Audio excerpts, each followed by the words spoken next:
don't think is there a worse plague affecting our society than immaturity, the inability of taking responsibility of our actions.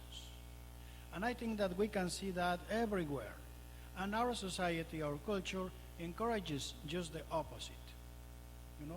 Actions without consequences.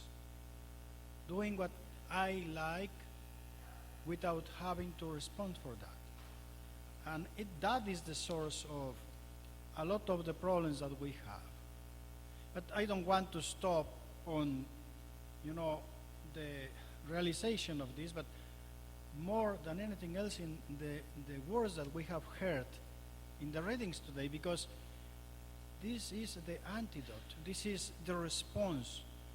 The Lord that is telling us what He sees here. He invites us to take responsibility. The reading from the book of Sirach starts with these words: if you choose, you can keep the commandments. They will save you. If you trust in God, you too shall live. He has set before you fire and water. To whichever you choose, stretch forth your hand. Before man are life and death, good and evil. Whichever he chooses shall be given him. These actually are an echo of the words of Moses to the people of Israel.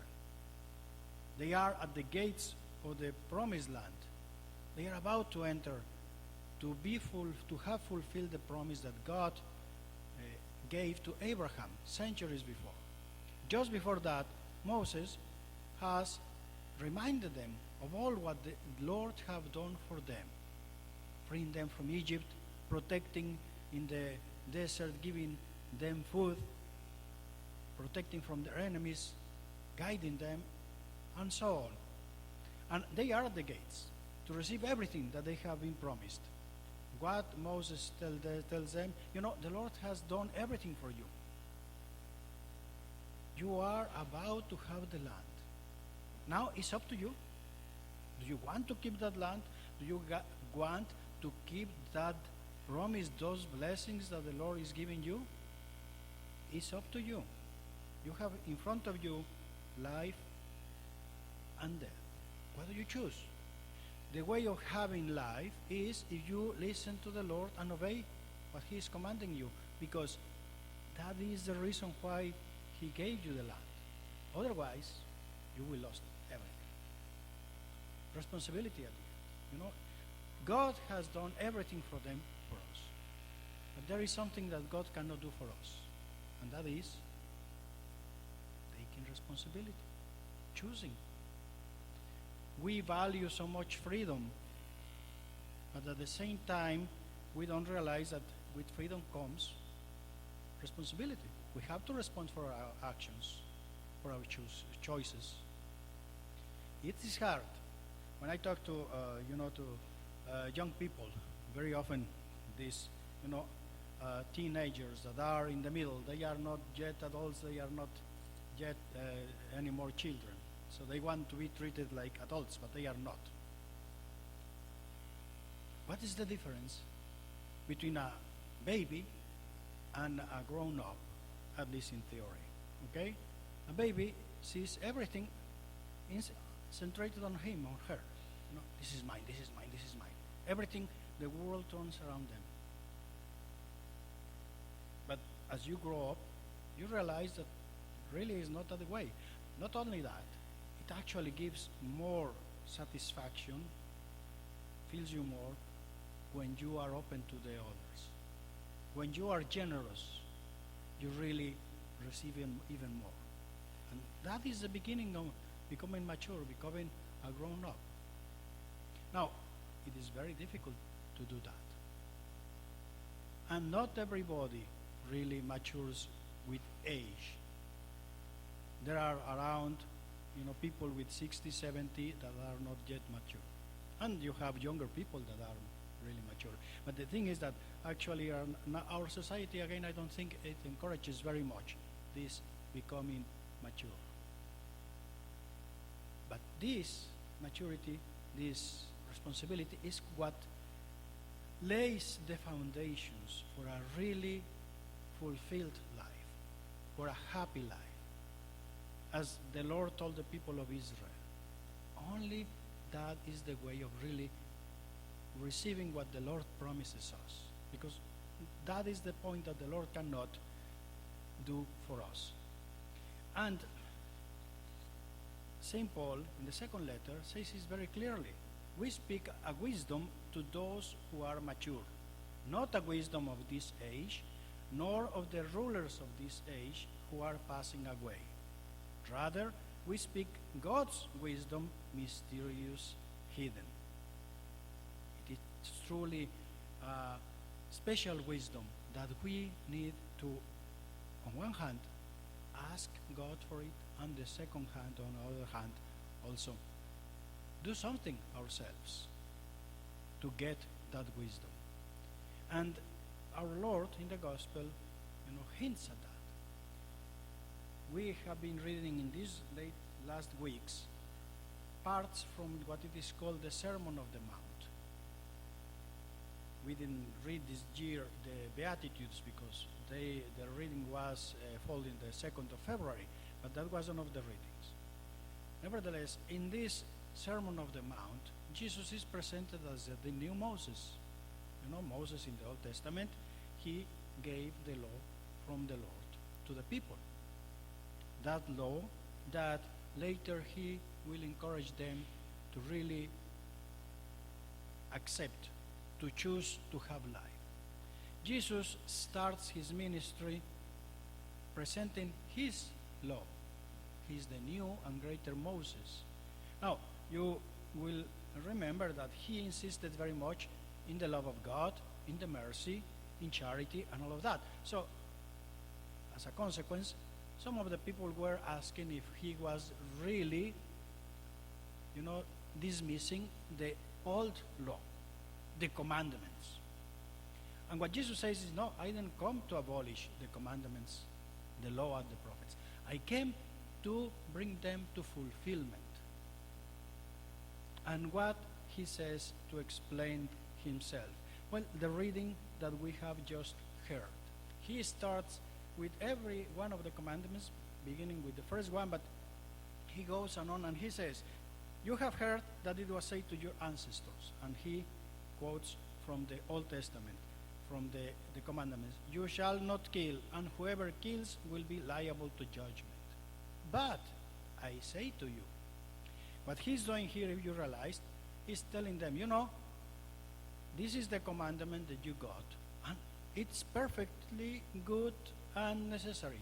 But not only that, you need to mature, you need to become adults and realize that it's not only taking the life of someone who what makes us fail in our vocation. It is also everything that leads you to that. Whoever is angry with his brother will be liable to judgment. This is becoming an adult. This is a mature. Is understanding what lies behind these laws and commandments. Let me give you an example. When I was learning in school to write, I remember they gave me these work books, with all the lines and some of the examples of the writing. And at the beginning, I had to go over the lines, very light lines to copy the letters so that I was able to. Then later, I had the place without the lines. Well, it was very difficult at the beginning, even following the lines that were there. That were the rules. Later, I learned how to write. And when you know how to write, you don't need those lines anymore. And there are even people who can really make works of art with calligraphy. But they started, all of us, with those very rigid rules. Otherwise, you don't learn how to do it. But you need to go over those rules, not break them, but know them, master them, and understand why they are there. then you can do beautiful things. The same for art. Do you think that Michelangelo, when he was 23, he woke up one morning and said, "Oh, I want to make a statue of the Virgin Mary, the Pietà." And he just went there, took a piece of marble and did it.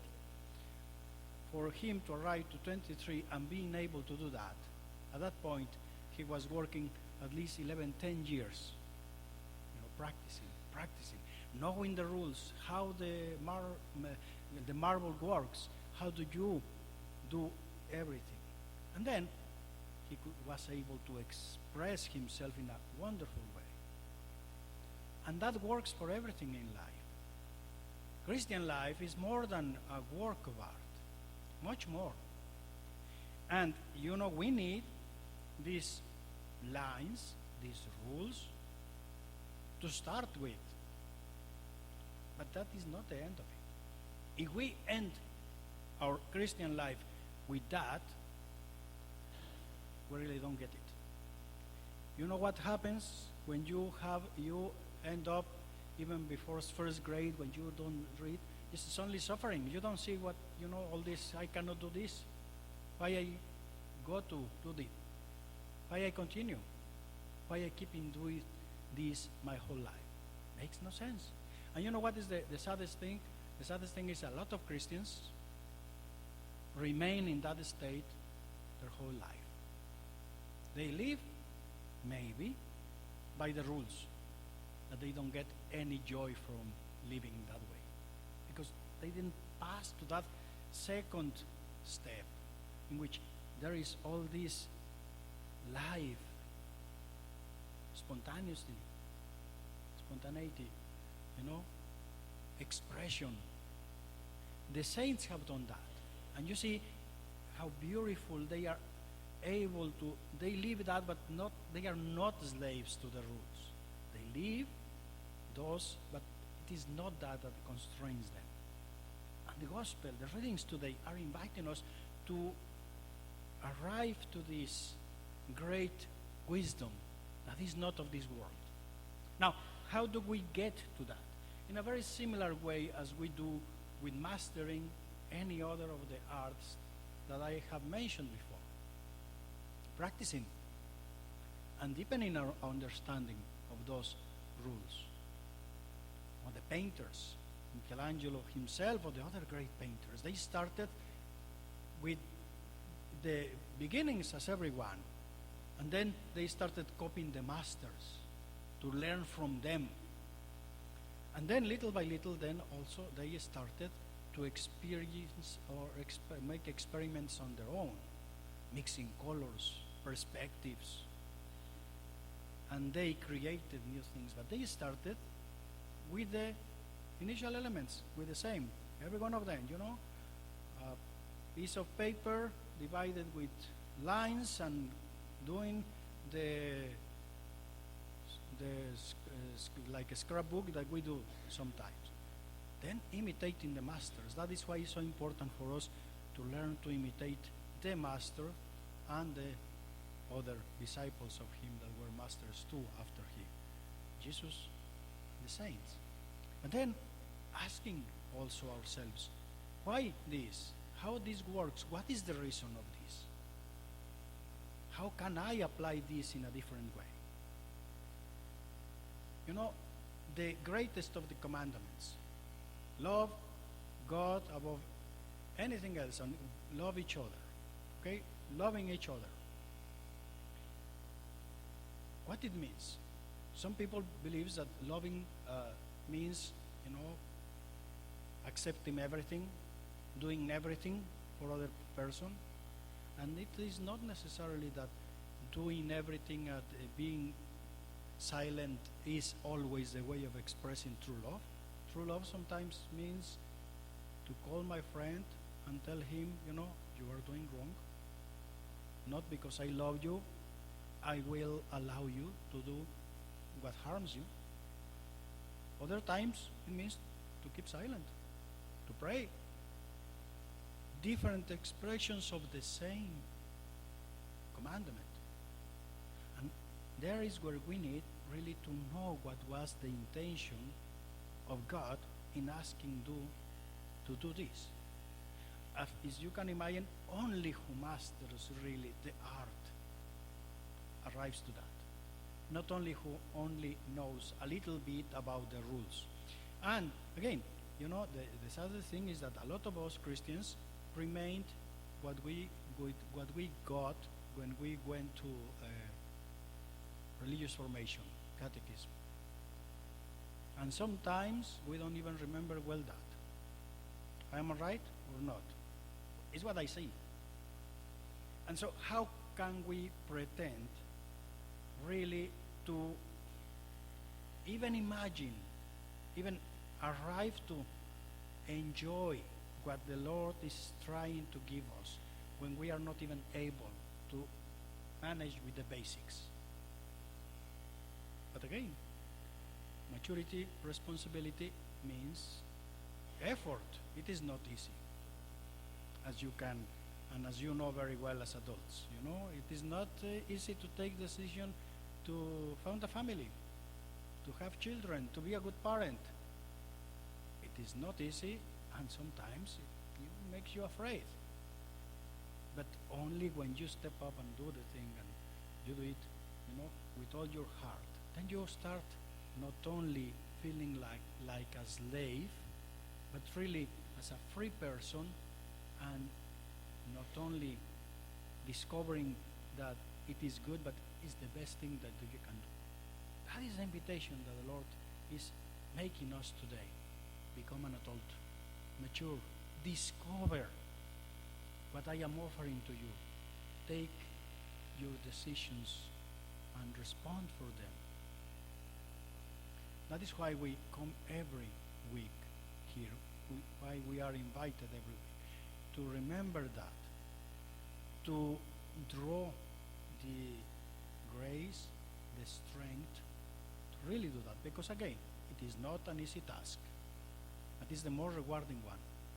The Lord challenges us because He really knows of what are we made, because He is our maker, and at the same time He created us for a great destiny. But we need to open our hearts to Him, to really listen to Him, and to choose the good that He offers us.